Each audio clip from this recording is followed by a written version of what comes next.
Okay, so when you think of sushi, what comes to mind? Is probably that perfect, beautiful slice of glistening fish resting on a little pillow of rice, right? It's such an iconic image. But what if I told you that the real story behind it is this wild ride involving food preservation, street food, and even a massive natural disaster? Yeah, it's pretty incredible. Let's dive in. First things first, a quick question for you. If you had to pick the single most important part of a piece of sushi, what would you say? I mean, for most of us, the answer is obvious. It's the fish. That fresh, amazing tuna or that buttery salmon. Well, get ready, because here comes our first big surprise. Believe it or not, the word sushi has nothing to do with fish at all. It actually refers to the rice, specifically the vinegared rice, which is called shari. In fact, any real sushi chef will tell you that the rice is the absolute heart of the dish.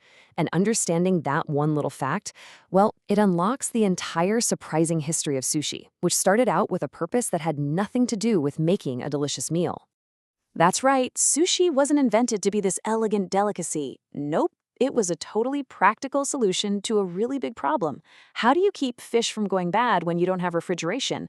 And the answer, incredibly, involves throwing the rice away. So this earliest version of sushi was called NARAZUSHI. It started way back in Southeast Asia, probably somewhere along the Mekong River. The whole idea was pretty clever. Fishermen would pack cleaned fish into fermenting salted rice. The fermentation would pickle the fish, preserving it for months. But here's the craziest part, the real shocker. The rice was just a tool. Once the fish was ready, they'd scrape all that rice off and just toss it. Can you imagine? So how on earth did we go from throwing the rice out to making it the star of the show? Well, this timeline shows the whole journey. For centuries, it was all about that narazushi method. Pack the fish, let it ferment, throw out the rice. But then, fast forward to the Muromachi period, and we see a huge shift. With a new style called namanare, they cut the fermentation time way down.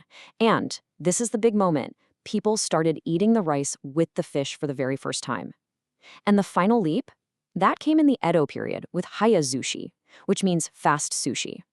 Chefs figured out they could skip the whole long fermentation thing entirely and just mix vinegar right into the rice. This was a complete and total game changer. This fast sushi idea really set the stage for the sushi we all know and love today, nigiri. And its creation is this amazing story that involves two brilliant innovators and one absolutely city-shattering event in old Tokyo, which was then called Edo. So meet the two guys who basically built modern sushi. On one side, you have the innovator, a chef named Hanaya Yohei. Around 1824, he came up with what was essentially fast food for his time. He'd take super fresh seafood from the nearby bay and press it right onto a little ball of that vinegared rice. But his genius idea needed the perfect ingredient. And that's where the pioneer comes in, Nikko Matsuzawa. He perfected the signature red vinegar, or akasu, that gave this new Edo-style sushi its classic, incredible flavor. So let's break down this new style. It had two main parts, the shari, that all-important vinegared rice, and the neta, which is just the topping. But the chefs also came up with these really clever tricks, like zuke, that's where they'd marinate tuna in soy sauce. Now, you might think that was for flavor, but nope. It was another genius preservation method to keep the fish fresh for just a little bit longer before refrigerators existed. Now, this is really important to remember. At this point, sushi was not some fancy, expensive meal you'd have on a special occasion. It was the exact opposite. It was cheap, it was popular, and it was sold from little mobile carts to busy workers all over Edo. Think of it like grabbing a slice of pizza or a hot dog on your lunch break today. So what happened to take sushi from a street snack to a restaurant staple? Well, it was a total catastrophe. In 1923, the Great Kanto earthquake absolutely devastated Tokyo. But in the tragic aftermath, something really unexpected happened. Real estate prices just plummeted. And for the first time ever, all those sushi chefs working out of carts could actually afford to move indoors and open up their own little restaurants. It's this incredible, kind of sad irony of history. A terrible disaster is what ultimately cemented sushi's place as a respected cuisine. Okay, so sushi is now established in restaurants all across Japan. The next logical step was to take it to the rest of the world. And to do that, it took another stroke of genius, an invention that made sushi accessible, affordable, and just plain fun for everybody. The year was 1958, and this is when a small restaurant owner in the city of Osaka would change the sushi industry forever. His name was Yoshiaki Shiraishi, and the story goes he was having trouble staffing his small sushi restaurant.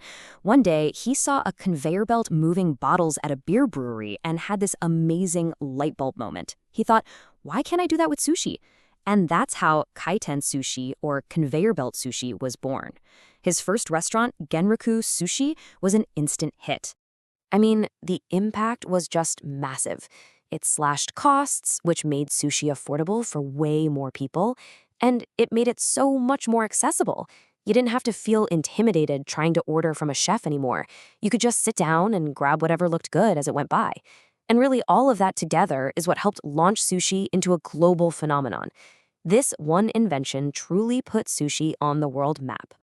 All right, so now that we know the whole incredible history of how sushi got to our plates, let's talk a little bit about how to appreciate it, because it's time to bust just a couple more common myths that might still be floating around.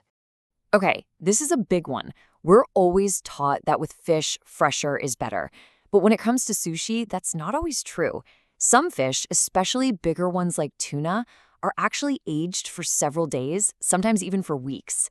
And this process breaks down the enzymes in the fish, which deepens that savory umami flavor and makes the texture so much more tender and complex. It's pretty amazing. And finally, let's talk about wasabi.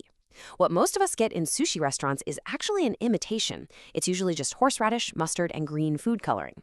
Its only purpose is to add a spicy kick. But real wasabi, hon wasabi, is totally different. Its original purpose wasn't even flavor. It was used as an antibacterial agent to help kill any potential parasites in the raw fish. The flavor is more complex too, less of a sharp burn and more of a subtle aromatic heat. Plus, it was keeping people safe.